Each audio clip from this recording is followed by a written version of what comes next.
So, ich versuche mich jetzt auch mal im Videoblogging. Wir versuchen mal einmal, wie es aussieht, wenn die Mavic 2 bei starkem Wind fliegt. Aktuelle Windböen liegen so bei 40 Stundenkilometer. Alles weitere zeige ich euch ja gleich.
So, ich bin wieder im Auto. Mir ist es doch echt ein bisschen zu kalt und zu windig draußen.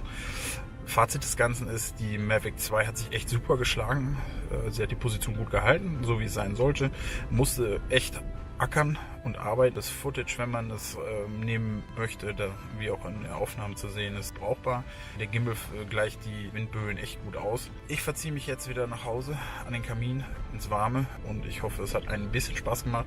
Wie gesagt, das war mein erstes Mal heute und ich versuche mich zu bessern. Habt ihr irgendwelche Kommentare oder sonstiges, dann schreibt es rein. Wie gesagt, das war jetzt mein erstes Mal, was das Videoblogging angeht. Ich hoffe, es hat ein bisschen Spaß gemacht. Wenn ihr Tipps oder Anregungen habt, dann schreibt sie gerne in die Kommentare. Wir freuen uns auch immer über einen Like-Button. Ja, vielleicht bis zum nächsten Mal.